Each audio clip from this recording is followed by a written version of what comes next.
Hello, my name is Brant Hunt. My channel is Discerning What is True. Today is the 13th day of March 2023, and my talk tonight is on Woe Unto You Lawyers by Fred Rodell, and this is chapter 8. So we're going to commence that reading in just a second. What I wanted to tell you simply is that um, Fred Rodell, again, was a professor of law at Yale University. And what he was saying here is he was complaining of what he was seeing that was no longer being law, that there was a change drastically changing. And this was in 1939 with his book, Woe Unto You Lawyers. And what he's saying simply is that they're arguing, they become what we call classic ways of steering people and getting a quote unquote not only defense but the prosecutor to work together and working together to get a defense, getting a court case in order for them to eventually uh, earn money. But it was not earning it, folks. It was stealing it. So let's get into the book here. Again, the book is called Woe Unto You Lawyers. And let's get to the title here. Bear with me just a second. And this one is chapter 8. More about legal language, you see.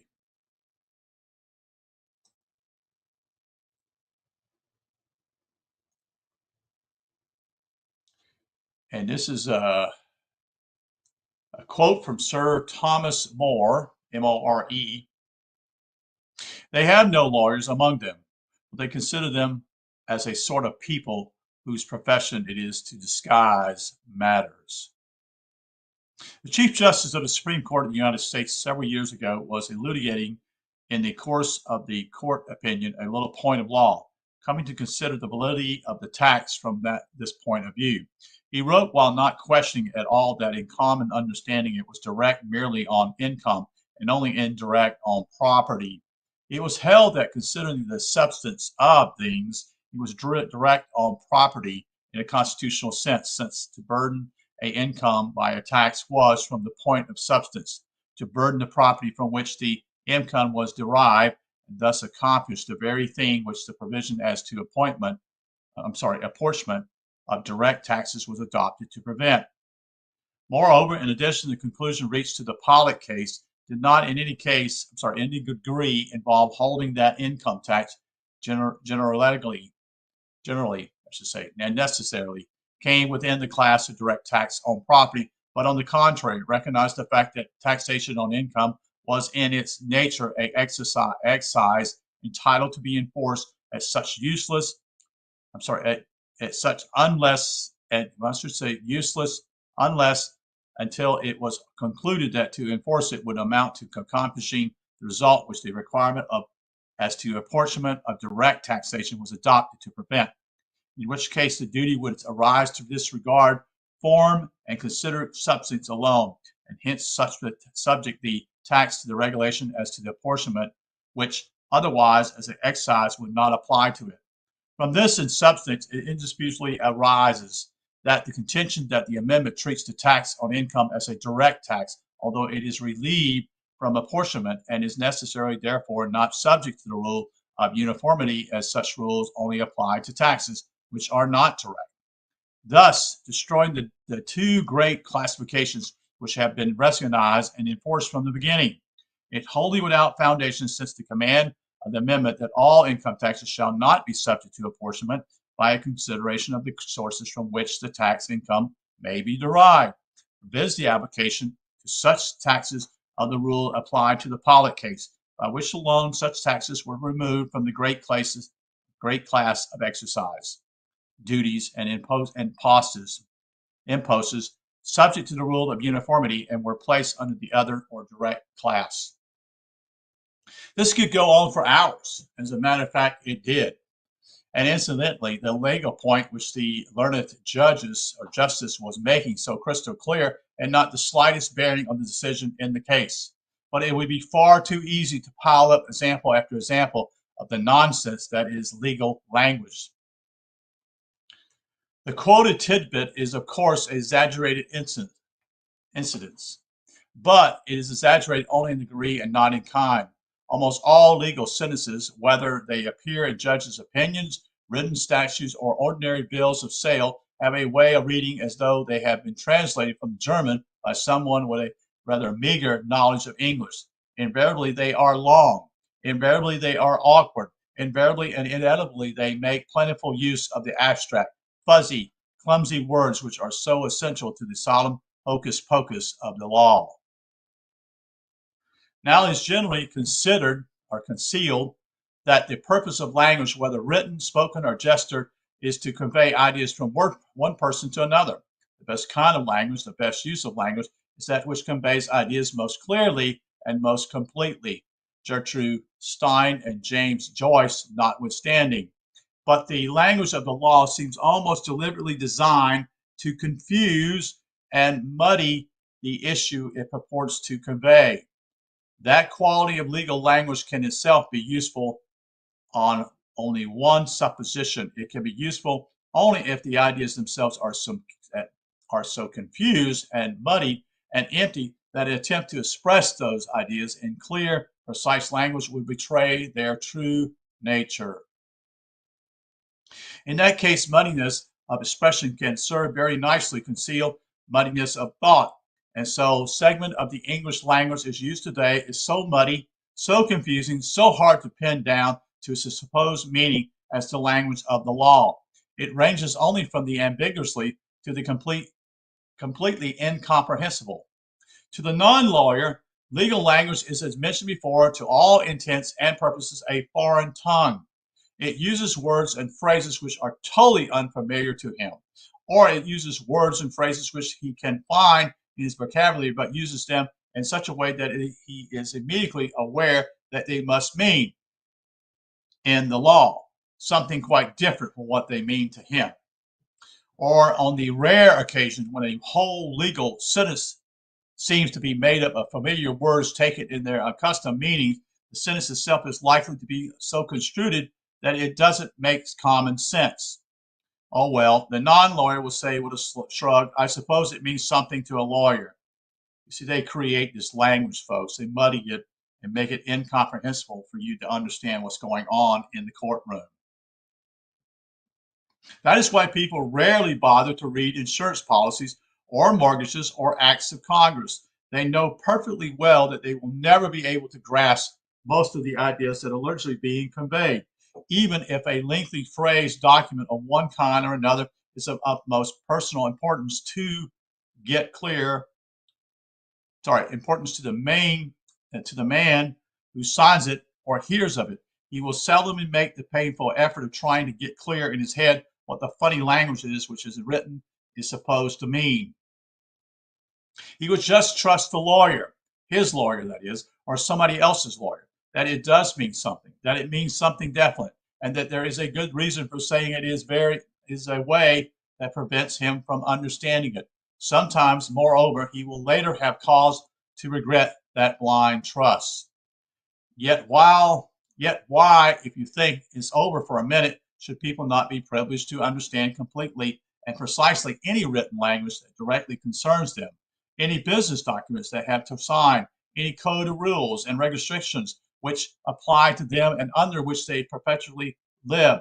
Why should not the ideas vitally important to someone, as they always are, which are said to be, or which are said to lie behind any glob of legal language, be common property, freely available to anyone interested, instead of being the private and secret possession of the legal fraternity? As pointed out previously, the law, regardless of any intellectual pretenses about it, does not at the bottom deal with some esoteric or highly specialized field of activity like the artistic valuation of symphonic music or highly calculus or biochemical experimentation. If it did, there would be reason and excuse for the use of language unfamiliar and unintelligible to 99 people out of 100, nor would the 99 have any cause to care. But the fact is that law deals with the ordinary affairs of ordinary human beings, carrying on the ordinary daily lives, you see. Why then should the law use a language? Language being, remember, no more than a means of communicating ideas, which these ordinary human beings cannot hope to understand.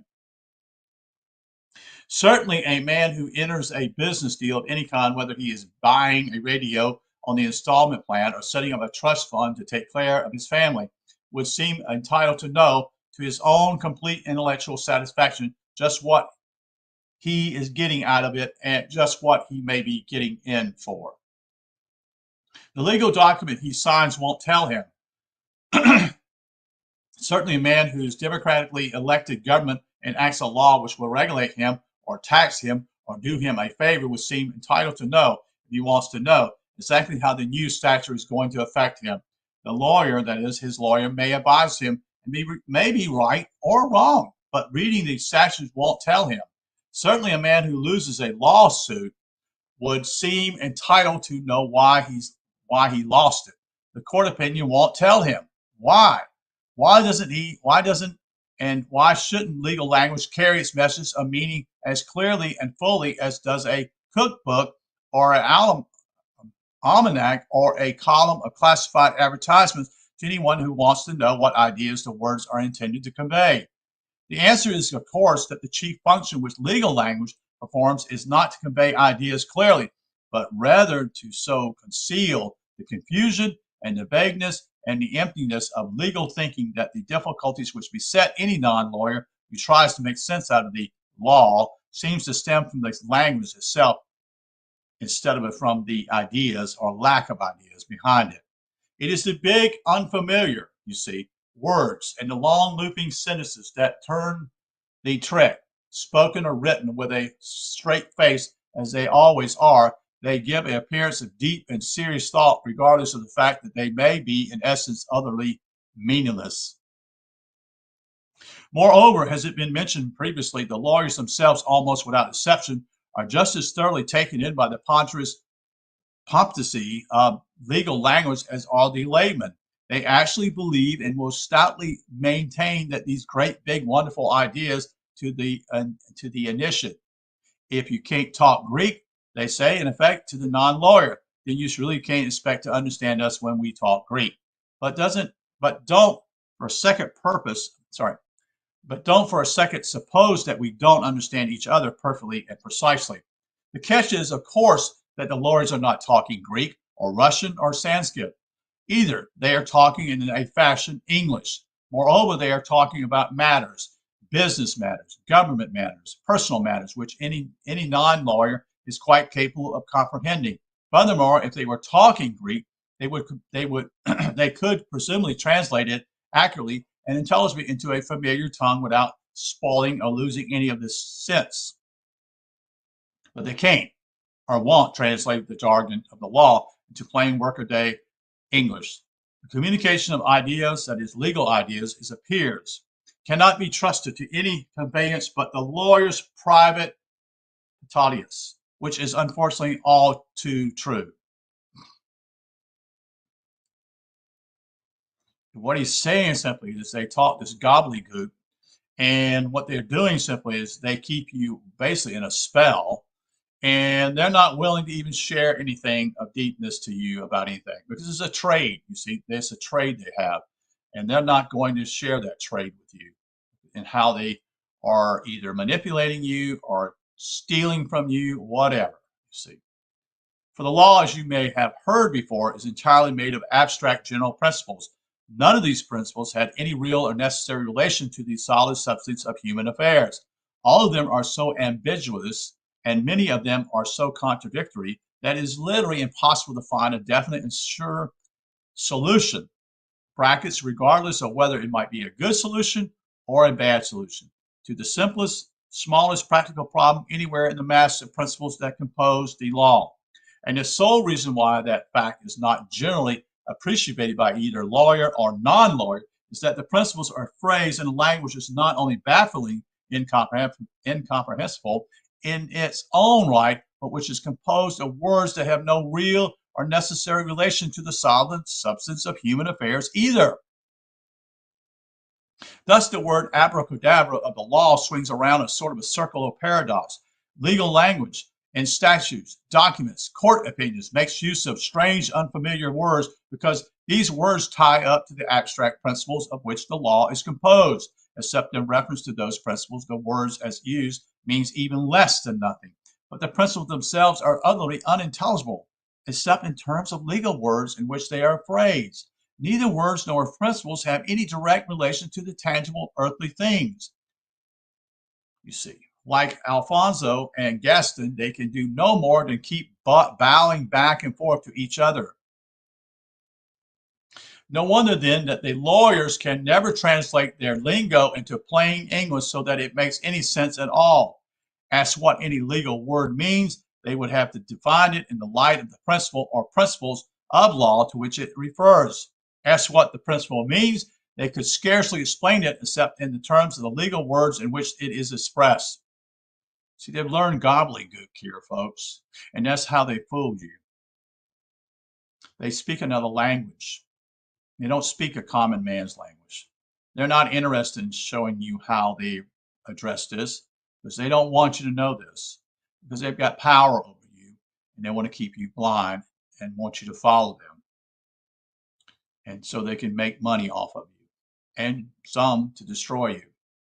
For instance, the legal word title doesn't signify anything except insofar as it refers, among others, to the abstract principles that are said to determine to whom title belongs, whereas the legal principle that the title belongs to the mortgager, or the legal principle that title belongs to the mortgagee.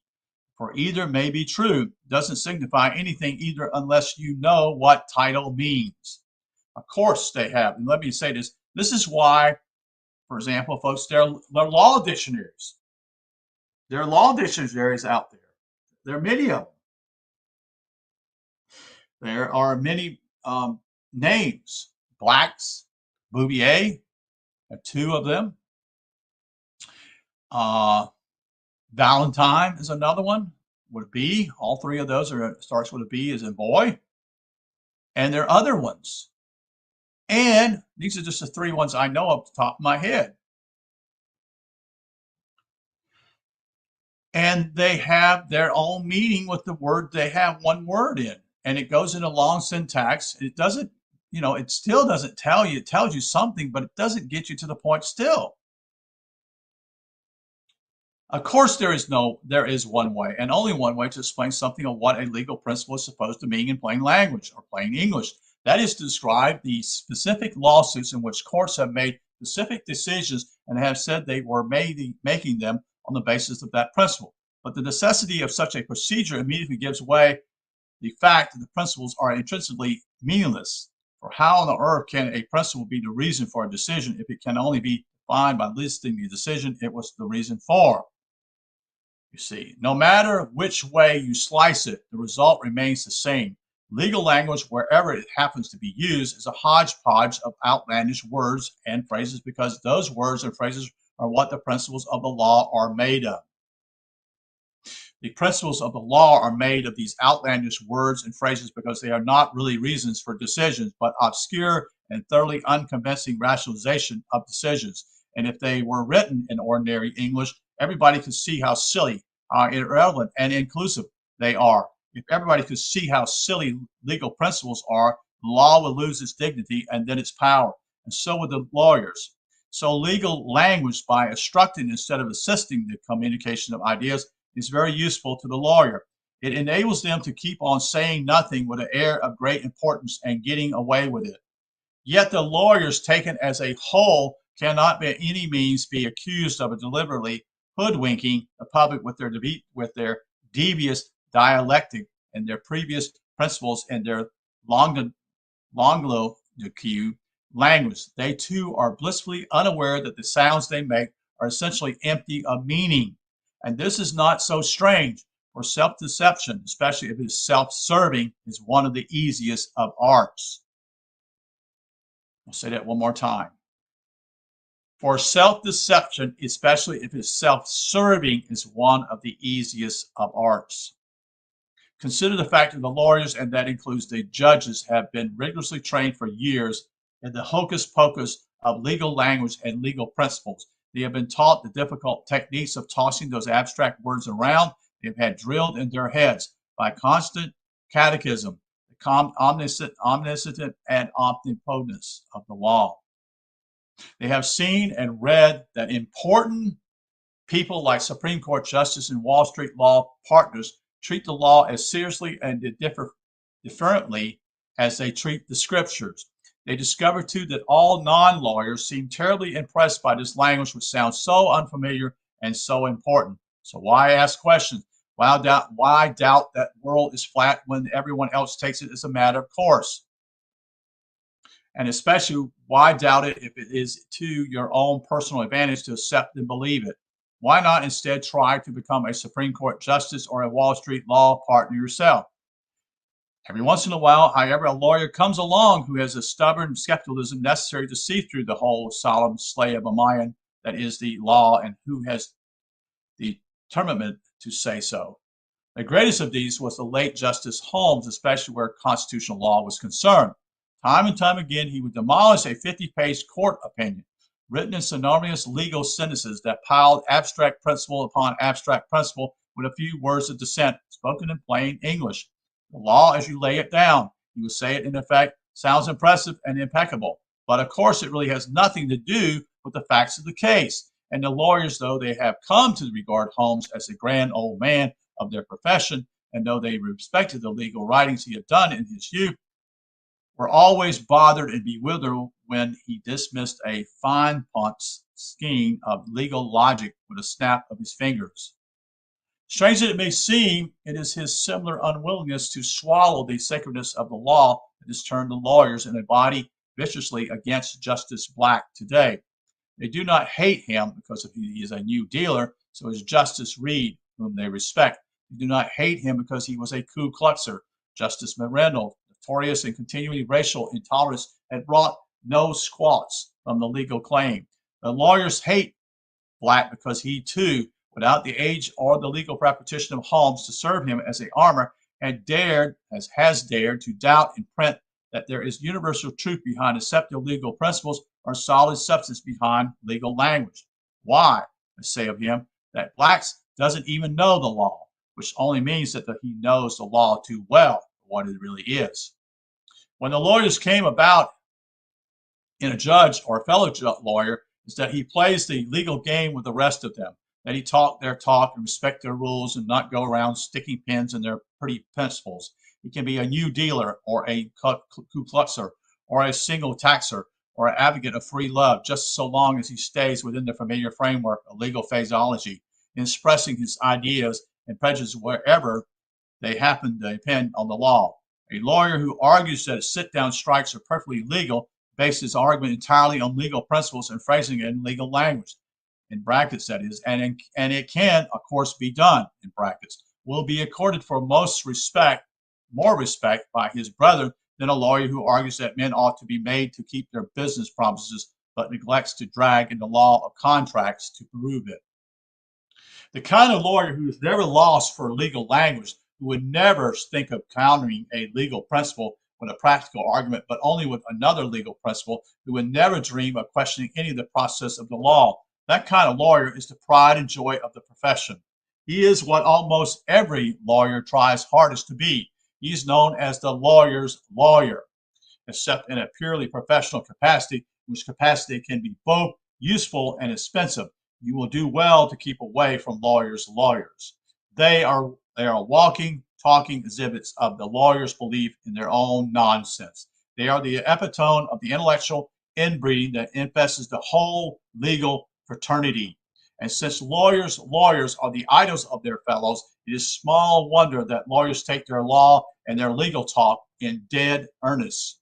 It is small wonder that they think a vested interest subject to be divested, or a frankly incorporated hereditament is as real and definite and substantial as a brick outhouse. For the sad fact is that almost every lawyer in his heart and his own small way is a lawyer's lawyer. Thus, legal language works as a double protection of the might fraud of the law. On one side, he keeps the non-lawyer from finding out the legal logic is so full of holes that is practically one vast void.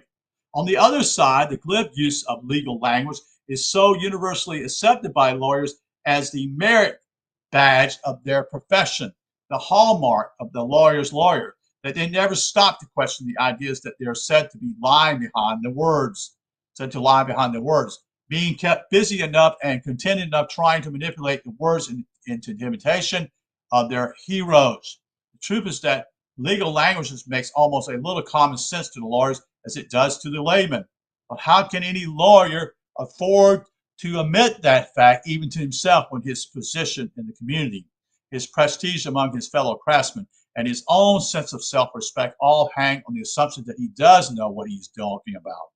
There's one more argument that lawyers is likely to make in defense of the confusing and artificial words that make up legal language, and through legal language, legal principles, and through legal principles, the law.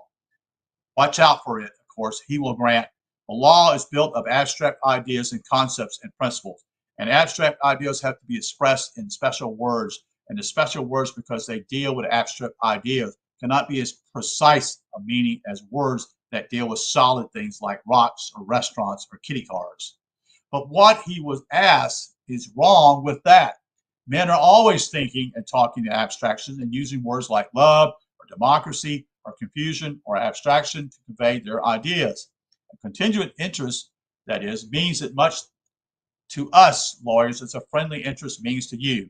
You can't define friendly interests very clearly and precisely either. Due process of law is just as definite as dictatorship, constitutional or unconstitutional. Isn't any more ambiguously that good or bad? Moreover, he will go on, the whole idea and purpose of the law is to maintain in human relations and affairs a well-known popular abstraction called justice. Try to define justice any more accurate than you can define any legal concept you can think of. As a matter of fact, the chief intent of the law, as its complicated science, is to make the idea of justice more precise, to make it more readily and more certainly applicable to any fact, situation, any problem, any dispute that may ever arise. And you can split the abstract idea into separate parts. You can't reduce it to principles and sub-principles without phrasing them in abstract and therefore somewhat imprecise terms. Hence, legal language, or I would say legalese. The answer to the defense of the law and its language is contained right in the defendant's own plea, even leaving aside the obvious fact that the law, time after time, produces results that strike most people as wickedly unfair or unjust, in which case the lawyers invariably say, too bad, but that's the law, all right. The answer is still there. The answer is that you can't split an abstract idea into separate parts. You can't reduce it to principles and sub-principles, period. The whole business of trying to split up justice into parts or principles in order to get a better, surer grasp of is absurd, or as cutting up a worm in order to get a better hold of it. In the first place, the original animal is quickly disintegrated in the process. In the second place, each new little piece, each sub-principle becomes a squirming abstraction in its own right. Each is now as hard to grab hold of, as hard to pin down to preciseness as was the mother abstraction. Thus, you will rarely find the lawyers or the judges either trying to apply the concept of justice to the settlement of legal problem. Instead, you will find them fighting over a dozen equally abstract concepts, all phrased in legal language, of course, you see, and trying to decide which of those should be applied. And as noted before, the choice of the right concepts or of the controlling principles is highly haphazardous and arbitrary business, no matter how simple the facts of the problem is. For facts don't fit into consideration or affection with public interest anymore, automatically or certainly then they would fit into justice. Moreover, this is even more important, the concentration of the law on its own pet brew or concepts and principles has meant the sad disintegration of the old-fashioned non-legal idea of justice. Lawyers are always so absorbed in their own little game of matching legal abstractions that they have all but forgotten the one abstraction which is the excuse for there being any law at all. they take justice for granted and stick to their contracts and their torts. But you can no more take justice for granted than you can cut it up and stuff it into a cubbyhole of legal language. The lawyer who would defend the abstract language, that is of the law, is right as rain when he says that people think and talk of human conduct in abstract ways in terms of right and wrong, fair and unfair. But he is dead wrong as soon as he asserts that the strange sounding abstractions of the law have any more real or necessity relation to ideas about human conduct than they have to the facts of human conduct. Legal words and concepts and principles float in a purgatory of their own, halfway between the heaven of abstract ideas and the hell of plain facts, and completely out of touch with both of them. Any of that is why, in the last analysis, the language of the law is inherently meaninglessness. It purports, on the one hand, to tie up the general way with specific fact situations. It purports, on the other hand, to tie up a general way to the great abstractions called justice. Yet, in trying to bridge this gap between the facts and the abstractions so that justice may be scientifically and almost automatically applied to practical problems, the law has only succeeded in developing a liturgical principles too far removed from the facts to have any meaning in relation to the facts and too far removed from the abstraction to make any sense in terms of justice. Still, legal language is a great little language to those who live by it and own it, and you don't even have to use words like trofer or assumpene to have a lot of fun out of it. For instance, a bill recently before Congress contained this charming provision stating, throughout the act, the present tense includes the past and future tenses, and the future, the present. The masculine gender includes the feminine and the neuter. The singular number includes the plural and the plural the singular.